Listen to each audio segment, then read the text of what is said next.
Hello friends, எல்லாருக்கும் வணக்கம். இன்றைக்கி நம்ம இந்த வீடியோவில் ரொம்ப முக்கியமான இன்ட்ரெஸ்டிங்கான டாபிக் பார்க்க போகிறோம். இதை எவ்ரிடே கம்யூனிகேஷனில் நம்ம யூஸ் பண்ணுறது. ஆனால் அந்த பர்டிகுலர் டைமில் எது வரும் அப்படிங்கிறது நமக்கு கன்ஃபியூஸ் ஆயிரும். ஓகே, ஸோ அந்த மாதிரி விஷயத்தை தான் இன்றைக்கி நம்ம பார்க்க போகிறோம்.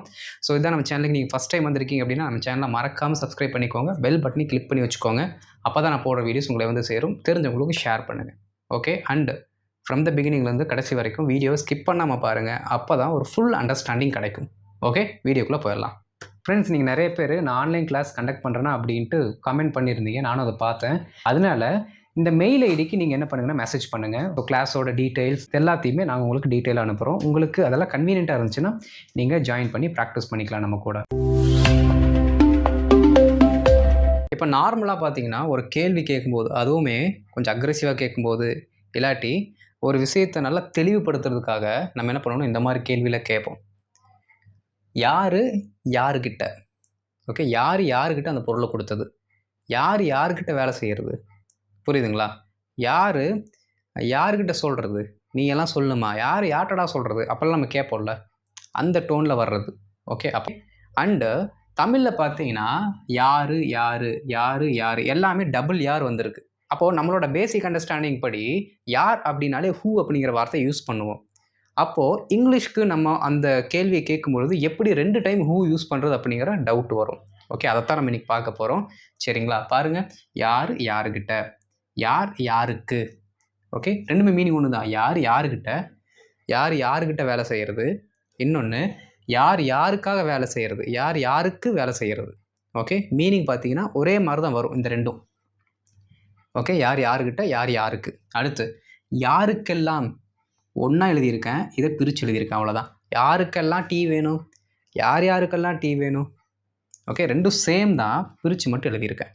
ஓகேங்களா? இந்த அண்டர்ஸ்டாண்டிங் இருந்துச்சுன்னா போதும், நம்ம ஈஸியாக இந்த கேள்வியில் கேட்டுட்டு போயிட்டே இருக்கலாம்.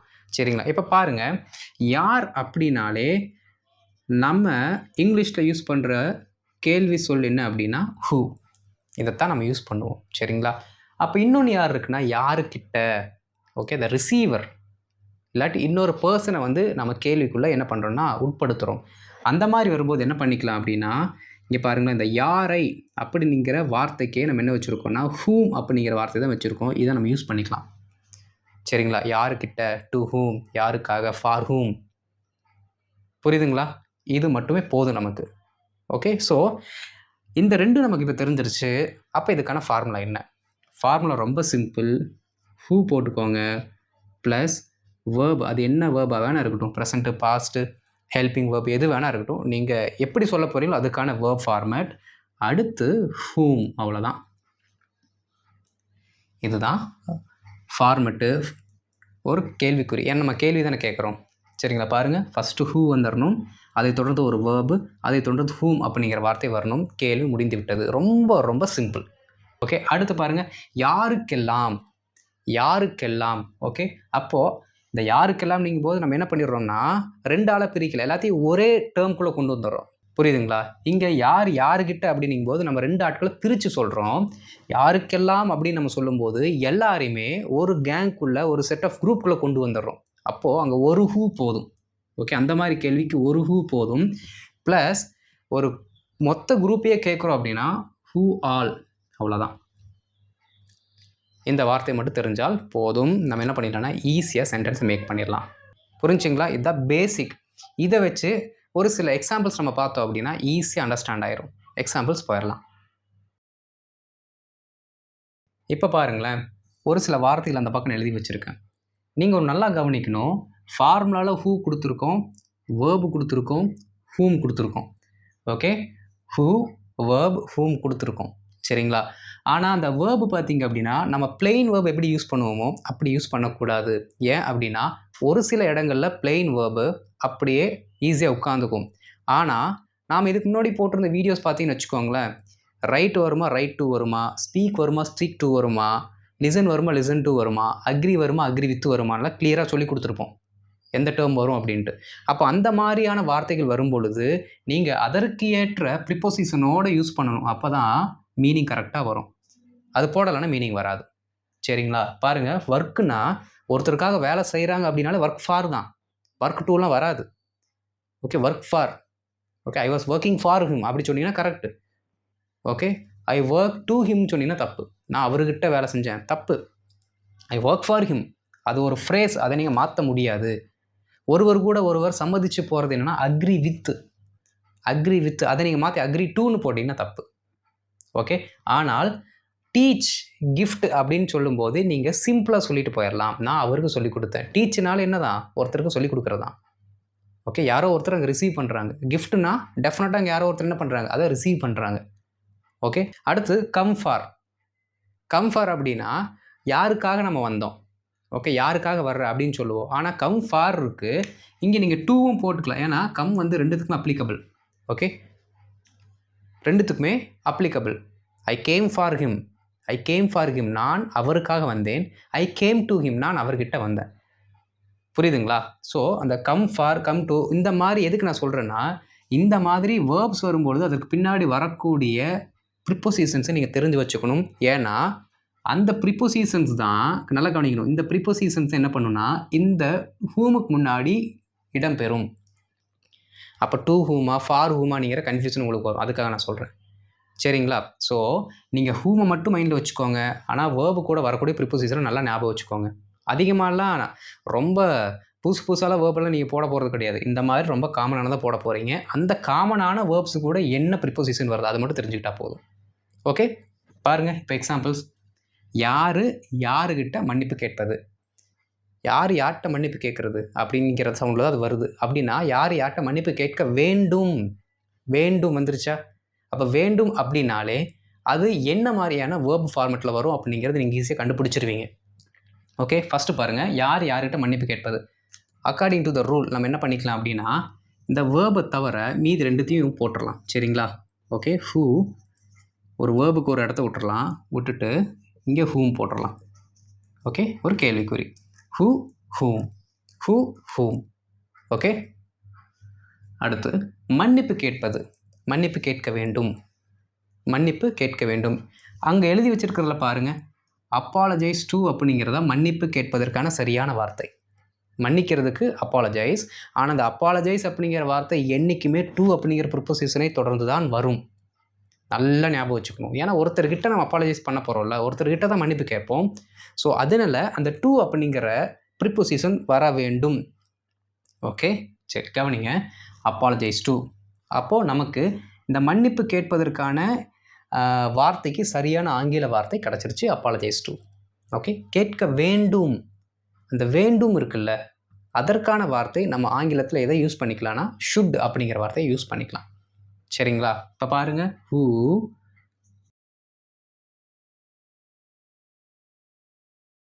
ஓகே பாருங்க, who should apologise to whom, யார் யார்கிட்ட மன்னிப்பு கேட்குறது, who should apologise to whom, இதே சொல்லி பாருங்க அப்படியே, who should apologise to whom, யார் யார்கிட்ட மன்னிப்பு கேட்குறது தம்பி, தம்பி you asked me to apologise to him, you asked me to apologise to him, நீ என்ன அவர்கிட்ட மன்னிப்பு கேட்க சொன்னேன். Now I am asking you who should apologise to whom, நான் இப்போ உங்கள்கிட்ட கேட்குறேன், யார் யார்கிட்ட மன்னிப்பு கேட்குறது. Do you know my worth, do you know my standard, my position, என்னோட வர்த்து, என்னோட ஸ்டாண்டர்ட் என்னன்னு தெரியுமா, என்னோட நிலம், என்னோட ஸ்டேட்டஸ் என்னன்னு தெரியுமா. You're asking me to apologise to him, நீ என்ன போய் அவர்கிட்ட மன்னிப்பு கேட்க சொல்கிற. இந்த பிரதர் படத்தில் கூட வந்திருக்கும் பார்த்தீங்களா, இந்த ஐஏஎஸ் ஆஃபீஸர் கடைசி வரைக்கும் கேட்க மாட்டார் மன்னிப்பு. ஸோ அந்த மாதிரி புரியுதுங்களா. Who should apologise to whom, யார் யார்கிட்ட மன்னிப்பு கேட்குறது. ஓகே, இப்போ பாருங்கள், உங்களுக்கு ஒரு வேலை கொடுக்குறேன், யார் யாருக்கிட்ட மன்னிப்பு கேட்கறது. ஓகே, இப்போ அப்படியே மாற்றி கொஞ்சம் கேட்குறேன், யார் யாருக்கிட்ட மன்னிப்பு கேட்டாங்க, இதை நீங்கள் மேக் பண்ணுங்கள். டக்குன்னு மேக் பண்ணணும், அப்படியே சொல்லணும், கமெண்ட்டில் போடுங்க டக்குன்னு. யார் யார்கிட்ட மன்னிப்பு கேட்டாங்க, நான் கேட்குறேன் ஒருத்தர்கிட்ட, யார் யார்கிட்ட மன்னிப்பு கேட்டாங்க தம்பி சொல்லு, யார் யார்கிட்ட மன்னிப்பு கேட்டாங்க, எனக்கு தெரில, அதனால் நான் கேட்குறேன், என்ன சொல்லலாம். சூப்பர், கமெண்ட் கரெக்டாக எழுதிட்டீங்க. பாருங்கள், யார் யார்கிட்ட மன்னிப்பு கேட்டாங்கன்னு சொல்லும்போது நம்ம சிம்பிளான கேட்டாங்க அப்படிங்கிற வார்த்தையை மட்டும்தான் நம்ம யூஸ் பண்ணுறோமோ தவிர வேறு எந்த வார்த்தையும் ஆட் பண்ணலை. அப்போ அது ஒரு சிம்பிள் வேர்பு தான். Okay, very good. அப்போது ஹூ, இந்த ஷுட்டுக்கு பதிலாக அப்பாலஜைஸ் இருக்குல்ல, அப்பாலஜைஸ்டுன்னு போட்டிங்கன்னா வேலை முடிஞ்சுது, அவ்வளோதான். யார் யார்கிட்ட மன்னிப்பு கேட்டாங்க, who apologise to whom, who apologise to whom, அவ்வளோதான். யார் யாரிடம் மன்னிப்பு கேட்டார்கள், who apologise to whom. Okay, புரிஞ்சுதா? ரொம்ப ரொம்ப சிம்பிள். அடுத்து பாருங்கள், யாருக்கு சொல்லி தர்றது? சொல்லி தர்றதுன்னா டீச் பண்ணுறது. ஓகே, யாருக்கு சொல்லி கொடுக்கறது? இங்கேயும் அந்த டோன் வருது பாருங்கள், தட் அத்தாரிட்டேட்டிவ் டோன், சொல்லி கொடுக்க வேண்டும் அந்த சவுண்டில் வருதா? அப்போ ரொம்ப சிம்பிள். என்ன வரும்னா ஹூ ஆஸ் வெல் ஆஸ் கொடுப்பது இருக்கா, கொடுக்க வேண்டும் இருக்கா, அதனால் இங்கே ஷுட்டை போட்டுருவோம் முன்னாடியே. Okay, should. வேறு என்ன, இங்கே ஒரு ஹூம், அப்புறம் ஒரு கேள்விக்குறி. Who should whom. இப்போ நீங்கள் யோசிக்க வேண்டியது என்ன அப்படின்னா, என்ன வேர்பு வரும், என்ன வேர்பு வரும்? சொல்லிக் கொடுக்குறதுக்கு இங்கிலீஷில் நம்ம என்ன எழுதியிருக்கோம் பாருங்கள், டீச் தான் எழுதியிருக்கோம் கற்பித்தலுக்கு. டீச்சுக்கு அப்புறம் ஏதாவது ப்ரிப்போசிஷன் நான் போட்டிருக்கேனா? போடலை, ஏன்னா வர தேவையில்லை, போட தேவையில்லை. அப்போது அப்படியே நீங்கள் தூக்கி போட்டுக்க வேண்டியதுதான். அவ்வளோதாங்க, முடிஞ்சு போச்சுங்க. பாருங்கள், ஹூ ஷுட் டீச் ஹூம், யாருக்கு சொல்லிக் கொடுப்பது, யாருக்கு சொல்லிக் கொடுக்க வேண்டும், யாருக்கு சொல்லிக் கொடுக்க வேண்டும், who should teach whom. Okay, சரி, இதை நீங்கள் என்ன பண்ணணும் அப்படின்னா, இப்போ நான் சொல்கிற மாதிரி மாற்றணும். ஓகே, அப்படியே நான் நடத்தவே நீங்கள் என் கூட ஒர்க் பண்ணுங்கள். ஓகே, யாருக்கு சொல்லிக் கொடுப்பது, யாருக்கு சொல்லிக் கொடுத்தா, எப்படி சொல்லலாம்? யாருக்கு சொல்லிக் கொடுத்தா, அதை எப்படி நம்ம சொல்லலாம்? Make a try. யாருக்கு சொல்லிக் கொடுத்தா? சூப்பர். 5 செகண்டே உங்களுக்கு ரொம்ப அதிகம், டக்குன்னு எழுதிட்டீங்க பாருங்கள். Very good. ஹூ டாட் ஹூம். அவ்வளோதாங்க, சூப்பருங்க. உங்களுக்கு புரிஞ்சிருச்சு, அவ்வளோதான். ஸோ இந்த டாபிக் ரொம்ப ரொம்ப சிம்பிளாக முடிஞ்சிருச்சு. நான் கூட இதை ரொம்ப கஷ்டமாக இருக்கும் அப்படின்னு நினச்சேன், எல்லாத்துக்கும் ஈஸியாக புரிஞ்சிருச்சு. அடுத்து பாருங்கள், யாருக்கு வேலை செய்கிறார்கள், சிம்பிளாக பிடிச்சிக்கணும் பாயிண்ட்டை. செய்கிறார்கள், அப்போ என்ன டென்ஸில் வருது? Simple present tense. இப்போது அப்படியே ஒவ்வொன்றா டீகோட் பண்ணலாங்களா? According to the formula first என்ன போடணும்? ஹூ போடணும். ஓகே, என்ன வேர்பு கொடுத்துருக்கு? Simple present tense verb. ஓகேங்களா? இப்போ இங்கே ஹூ போட்டிருக்கோம், இது சிங்குலரா ப்ளூரலான்னு நமக்கு தெரியாது. ஓகேங்களா? யாருக்கிட்ட அப்படின்னு நம்ம சொல்கிறோம். அப்போது அந்த ஒரு இன்டெஃபனைட் இருக்கிறதுனால என்ன பண்ணிக்கலாம்னா, எல்லாத்தையுமே சிங்குலராக வச்சுக்கிறது தான் பெஸ்ட்டு. யார்கிட்ட வேலை செஞ்சா? அப்போ இப்படி சொல்லும்போது என்ன ஆகுதுன்னா, 2 பர்சன் நம்ம சொல்கிறோம். அப்போ அந்த 2 பர்சனில் ஒரு பர்சன் தான் எப்படி வேலை செஞ்சுருப்பார் மேக்ஸிமம், கரெக்டுங்களா? அப்போ அந்த ஒரு பர்சனை நம்ம இண்டிகேட் பண்ணுறதுனால என்ன பண்ணிக்கலாம்னா, சிங்குலர் எடுத்துக்கலாம். அப்போ சிங்குலராக நம்ம சொல்லும்போது என்ன ஆகும்னா, ஆட்டோமேட்டிக்காக வேர்பு கூட எஸ் சேர்ந்து வந்துடும். ஓகே, ஹூ ஒர்க்ஸ், ஒர்க்குன்னு வந்தாலும் என்ன வரணும்? ஃபார் வந்துடணும். ஃபார் வந்தால் தான் correct. Okay, who works for ஹூம். அவ்வளோதாங்க, சிம்பிள், வேலை முடிஞ்சது. சொல்லி பாருங்கள், ஹூ ஒர்க்ஸ் ஃபார் ஹூம், யாருக்கு வேலை செய்கிறாங்க. ஓகே, இதை சரியான தமிழில் சொல்லணும் அப்படின்னா, யாருக்காக வேலை செய்கிறாங்க. Okay, I am working for him. When I was in Dubai I worked for sheikhs. Okay, நான் துபாயில் இருந்தப்போ சேக்குகளுக்காக வேலை செஞ்சுட்டு இருந்தேன். I worked for sheikh. Okay, I worked for, ஏன்னா ஒர்க் அப்படின்னு வந்தாலும் அது கூட வரக்கூடிய ப்ரிப்போசிஷன் ஃபார் தான். புரியுதுங்களா? அதே மாதிரி தான் இங்கேயும் அது அப்ளிகபிள் ஆகுது. ஹூ ஒர்க்ஸ் ஃபார் ஹூம், இப்போது யாருக்கு அடுத்த வருஷம் வேலை செய்வா? இதை நீங்கள் வந்து இப்போ ஒர்க் அவுட் பண்ணணும். யாருக்கு அடுத்த வருஷம் வேலை செய்வா 2026? மேக் பண்ணுங்கள். என்ன கொஸ்டின் வரும்? Very good. ஹூ ஒர்க்கு ஃப்யூச்சரில் தானே போகுது, அப்போ வில் ஒர்க், அவ்வளோ முடிஞ்சு போச்சு. Who will work for whom in 2026, அவ்வளோதான். Okay, who will work for whom in 2026? who will work for whom in 2026? ரொம்ப சிம்பிளா. இப்போ அப்படியே நம்ம ப்ராக்டிஸ் பண்ணலாம். சரி, இப்போ பாருங்கள், யாருக்கு கிஃப்ட் அனுப்புனது? யாருக்கு கிஃப்ட் அனுப்புனது? கிஃப்ட்னா வெறும் கிஃப்ட்டு தான். யாருக்கு கிஃப்ட் அனுப்பினார்கள்? அப்போ இது பாஸ்ட் டென்ஸு. அப்போ என்ன கேள்வி கேட்கலாம்? who gifted whom? who gifted whom? ரொம்ப சிம்பிள், ஏன்னா கிஃப்ட்டுக்கு அப்புறம் எந்த ப்ரிப்போசிஷன் நம்ம போடலையே. Okay, who gifted whom? யாருக்கு கிஃப்ட் பண்ணா? யாருக்கு கிஃப்ட் பண்ணுறா? இப்போது யாருக்கு இப்போ கிஃப்ட் பண்ணுறா? இது எப்படி சொல்லலாம்? who gifts whom, அவ்வளோதான். who gifts whom. புரிஞ்சுதுங்களா? அடுத்து பாருங்கள், வேறு என்ன இருக்குது? ரைட் இருக்கா? ரைட். அப்போ ரைட்டு கூட வரக்கூடிய ப்ரிப்போசிஷன் என்ன? டூ தான் வரணும். சரிங்களா? சரி, யார் யாருக்கு எழுத வேண்டும், யார் யாருக்கு லெட்டர் எழுத வேண்டும் இப்படி சொல்லிக்கலாம். யார் யாருக்கு லெட்டர் எழுத வேண்டும் எப்படி சொல்லலாம், ஹூ எழுத வேண்டும் வந்துருச்சு, அப்போ ஷுட் வரணும்ல. Who should right a letter to whom, ஏன்னா ரைட்டுக்கு அப்புறம் என்ன இருக்குது, டூ இருக்கா, அப்போ ரைட் டு ஹூம்னு வரணும். Okay, so who should right a letter to whom. Okay, இங்கே எழுதுறேன் பாருங்கள். Who should right a letter to whom. Okay, என்ன பண்ணிட்டோம்னா ரைட் என்ன பண்ணுறாங்க, லெட்டர் எழுதுறாங்க, அதை எக்ஸ்ட்ரா சேர்த்துட்டோம். ஆனால் ரைட்டுக்கு அடுத்து என்ன வருது, ஒரு ப்ரிப்போசிஷன் வந்துடுது பாருங்கள். இன்கேஸ் இந்த லெட்டரை நான் தூக்குறேன் வேண்டாம் அப்படின்ட்டு, யார் யாருக்கு எழுதுனா அதை மட்டும் சிம்பிளாக கேட்குறோம் அப்படின்னா அப்படியே போயிடலாம். Who should right to whom, who should right to whom. புரிஞ்சுதா? ரொம்ப ரொம்ப ரொம்ப சிம்பிள். இந்த மாதிரி நிறைய ப்ராக்டிஸ் பண்ணுங்கள். ஓகேவா? நம்ம என்ன பண்ணியிருக்கோம் அப்படின்னா வெறும் வேர்பு மட்டும் போட்டு அதுக்கப்புறம் ஒரு ஹூமை போட்டோம். இன்கேஸ் எக்ஸ்ட்ரா இந்த மாதிரி வார்த்தைகள் சேர்த்து நீங்கள் ப்ராக்டிஸ் பண்ணுறதுனாலும் பண்ணிக்கலாம், தப்பு இல்லை. ஓகே, அடுத்த செட்டு பார்க்கலாம்.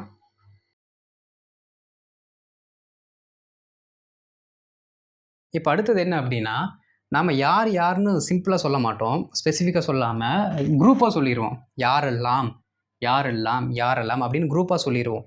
அப்படி சொல்லும்போது இந்த ஃபார்முலா படி போயிடலாம். நமக்கு இங்கே ஹூமெல்லாம் தேவையில்லை, வெறும் ஹூ மட்டும் போதும். ஹூ, அதுக்கப்புறம் ஒரு பி வேர்பு. இங்கே பார்த்தீங்கன்னா நான் உங்களுக்கு சஜஸ்ட் பண்ணுறது இந்த பி வேர்ப் தான் எல்லாத்துக்குமே வரும், ஆர். ஓகே, ஏன்னா நம்ம கேங்காக குறிப்பிடும்போது அது ப்ளூரலாக மாறிடுது இல்லை. ஒரு கேங்காக சொல்லும் போதே அதில் எப்படி ஒரு குறைஞ்சது 2 பேருக்கு மேலேயாவது இருப்பாங்க. அப்போ அது குரூப்பாக மாறுது. அப்போ குரூப்பாக மாறுச்சு அப்படின்னா ஆட்டோமேட்டிக்காக பன்மை ப்ளூரலாக மாறிடுது. அப்போது ஆர் அப்படிங்கிற பி வேர்பை யூஸ் பண்ணிக்கலாம். அதை தொடர்ந்து ஆல். ஏன் ஆல்? ஏன்னா ஒட்டுமொத்தமாக கேட்குறமே, ஒரு குரூப்பாக நமக்கு சொல்கிறோம்ல, அதனால all. Verb plus ING form. Verb வரணும், அது ஐஎன்ஜி ஃபார்மோட வரணும். அப்படி கேட்டிங்கன்னா ரொம்ப சிம்பிள், ரொம்ப ரொம்ப சிம்பிளுங்க. இங்கே பாருங்களேன், யாரெல்லாம் நடிக்கிறார்கள், கேள்வி வேணால் ப்ரெசன்ட் டென்ஸில் இருக்கிற மாதிரி இருக்கும். நடிக்கிறா, ஆக்டு. ஓகே, சாப்பிட்றாங்க, ஈட்டு, மழுப்புகிறார்கள். இதுக்கு இங்கிலீஷில் என்னென்னு தெரியல, நீங்கள் தான் சொல்லணும். ஓகே, ஸோ இது மாதிரி ப்ரெசன்ட் ஃபார்மில் இருக்கிற மாதிரி தெரியலாம். ஆனால் நார்மலாக நம்ம தமிழ் இதெல்லாம் சொல்லும்போது அந்த வேலையில் யார் செஞ்சு கொண்டு இருக்கிறாங்கிற அந்த சென்ஸோடு தான் சொல்லுவோம். அதனால நீங்கள் இந்த மாதிரி தமிழில் இருந்து இங்கிலீஷுக்கு கேட்கும்போது ஐஎன்ஜி ஃபார்மை யூஸ் பண்ணுங்கள், நோ இஷ்யூஸ். ஓகே, நமக்கு தேவை அந்த சென்ஸ் கன்வே ஆனால் போதும். சரிங்களா? பாருங்கள், யாரெல்லாம் நடிக்கிறார்கள். ஓகே, ஸோ ஃபஸ்ட்டு யாரெல்லாம் வந்தாலே ஹூ ஆர் ஆல் அப்படிங்கிற அந்த ஃபார்மெட்டை மைண்டுக்குள்ளே வச்சுக்கோங்க. டக்குன்னு எப்போ பேசினாலும் who are all, who are all, who are all அப்படின்னு வரணும் டக்குன்னு. ஓகே, ஹூ ஆர் ஆல் இப்படி சொன்ன உடனே வேர்பு ப்ளஸ் ஐஎன்ஜி ஃபார்ம் வந்துடணும். என்ன வேர்பு, என்ன ஆக்ஷன் நீங்கள் சொல்ல போகிறீங்களோ அந்த ஆக்ஷனோட வேர்பு எழுதிக்கோங்க. சரிங்களா? பாருங்கள், நடிக்கிறார்கள். நடித்தலுக்கு இங்கிலீஷில் என்ன? நடித்தலுக்கு இங்கிலீஷில் ரொம்ப சிம்பிள், ஆக்டு. ஆனால் ஆக்ட் எப்படி வரணும்? ஐஎன்ஜி ஃபார்மில் வரணும். Okay, so who are all acting. அவ்வளோதான், முடிஞ்சு போச்சுங்க. ஒரு கேள்விக்குறி. ஹூ ஆர் ஆல் ஆக்டிங், யாரெல்லாம் நடிக்கிறாங்கடா? எல்லாருமே நல்லவங்க மாதிரி தான் எனக்கு தெரியுது. யாரெல்லாம் நடிக்கிறாங்க? Who are all acting, who are all acting. யாரெல்லாம் இந்த படத்தில் நடிக்கிறாங்க? Who are all acting in this movie. யாரெல்லாம் இந்த படத்தில் நடிக்கிறார்கள்? Who are all acting in this movie. Okay, இந்த கேங்கில் யாரெல்லாம் நடிக்கிறாங்க? இந்த கேங்கில் யாரால் நடிக்கிறாங்க? எல்லாத்தையுமே பார்த்து எனக்கு உண்மையாக தெரில, யாரால் நடிக்கிறாங்க? Who are all acting in this gang. புரியுதுங்களா? ரொம்ப ரொம்ப சிம்பிள்.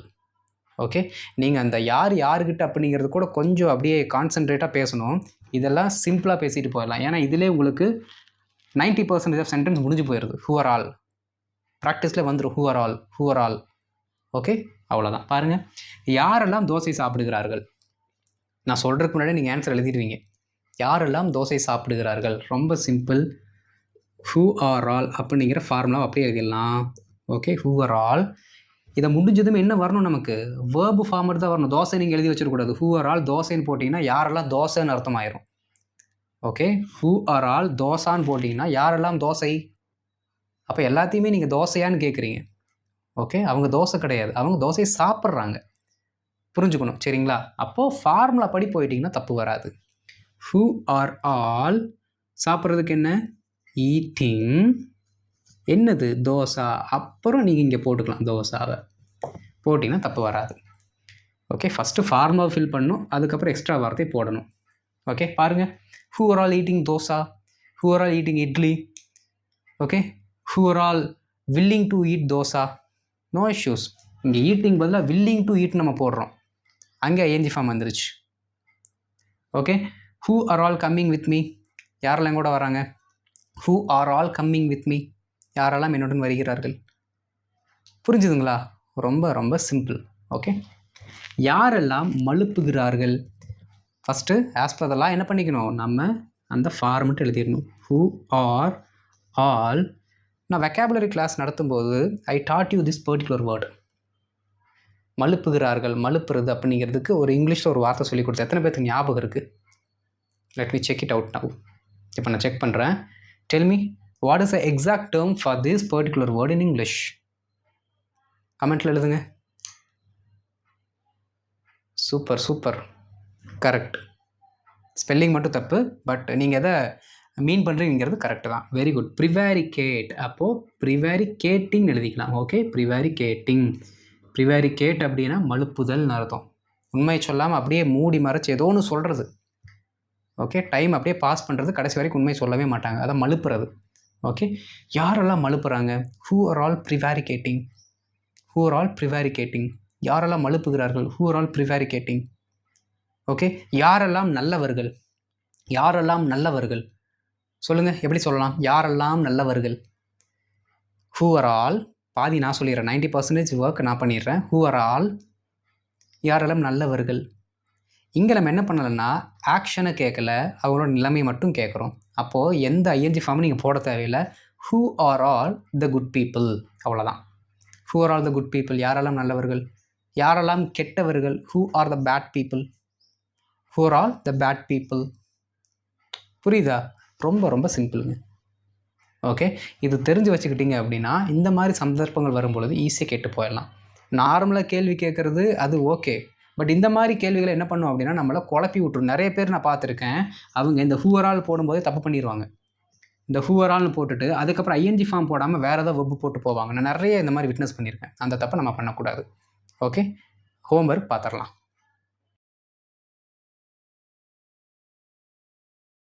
இப்போ ஹோம்ஒர்க் பாருங்கள். 4 சென்டென்சஸ். யாரெல்லாம் விலகுகிறார்கள், யாரெல்லாம் விலகுகிறார்கள். யார் யாரிடம் போனார்கள், யார் யாரிடம் போனார்கள். ஓகே, நான் அந்த வார்த்தையை படிக்கும் பொழுதே என்ன டென்ஷன் கண்டுபிடிச்சிடணும். சரிங்களா? யார் யாரிடம் பேசுவது, யார் யார்கிட்ட பேசுகிறது. ஓகே, யாரெல்லாம் நேர்மையானவர்கள், யாரெல்லாம் நேர்மையானவர்கள். ஸோ இதற்கான சரியான ஆங்கில வாக்கியங்களை கமெண்ட்டில் போட்டுருங்க. நான் அதை பார்த்துட்டு உங்களுக்கு ரிப்ளை பண்ணுறேன். ஓகே, அண்ட் இதுதான் நீங்கள் நம்ம சேனலுக்கு வர்றது ஃபஸ்ட் டைமாக இருக்கும் அப்படின்னா நாங்கள் உங்களை எங்களோட சேனலுக்கு அன்புடன் வரவேற்கிறோம். ஓகே, மறக்காமல் சப்ஸ்கிரைப் பண்ணிக்கோங்க, பெல் பட்டனை கிளிக் பண்ணுங்கள். அப்போ தான் நாங்கள் போடுற வீடியோஸ் உங்களுக்கு வரும். தெரிஞ்சவங்களுக்கு ஷேர் பண்ணுங்கள். ஓகே, அண்ட் அடுத்த வீடியோவில் பார்க்குறேன். தேங்க்யூ.